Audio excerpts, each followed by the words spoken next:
Good morning. Welcome to Almas Market Morning. I'm Jairam. Crude prices have fallen in a correction after data showed US crude stocks rising more than expected. Coal prices have fallen another 13%, taking the total loss in its price from the recent peak to 50%. This also had a knock-on effect on the crude prices. At the same time, Saudi officials have been saying that they won't respond to the current high prices by hiking output. Bank of Canada has ended its QE program prematurely, tapering its purchases to zero per month. It was widely expected to taper to 1 billion from 2 billion, but they have surprised the market by actually taking it to zero. Bank of Canada will now only reinvest its existing balance sheet, and market expects the first rate hike by them in April 22. Meanwhile, UK Finance Minister Sunak has also been concerned that current inflation pressures will sustain for more months.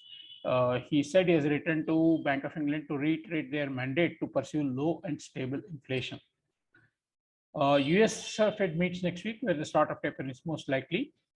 So we are overall in an environment of gradual monetary tightening.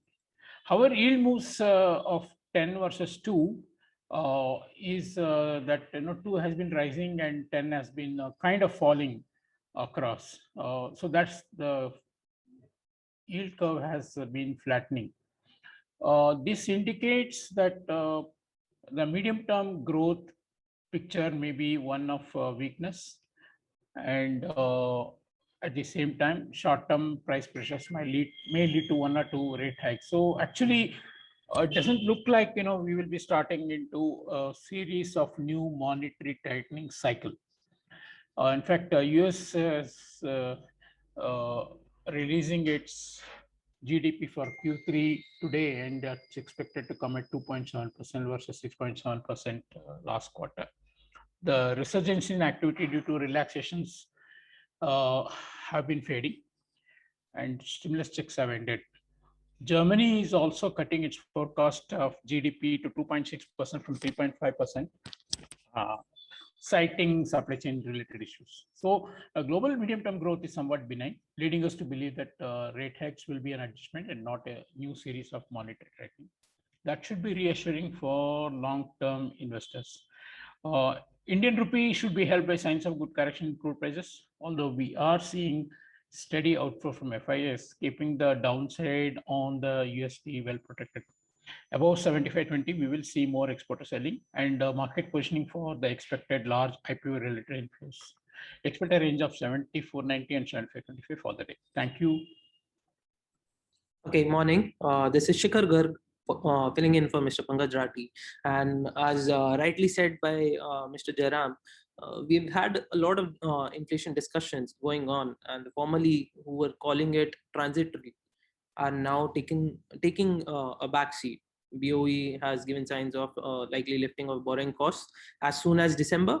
The bond market activity has shown some sort of inconsistency as the ECB is struggling to convince the investors of the rate action.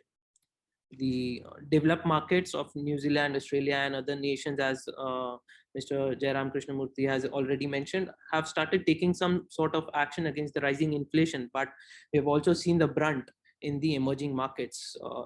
Bank of Korea has already hiked their interest rates by 25 basis points, while the Indian Central Bank has said that it would put an end to its government bond purchase program by the end of this month.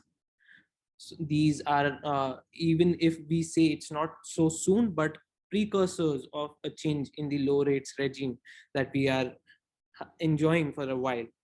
On the tech front, crypto markets are still hot as the ETFs is the most favored product or the vehicle preferred by a lot of market participants. Recently, an ETF tracking the cryptocurrency miners and the infra providers have debuted in Australia. On the fixed income front in China, we have Evergrande's another payment due, rather, which was due in 29 September. Its 30-day grace period is about to end. Now, it needs to be seen whether they will be able to put forth that coupon.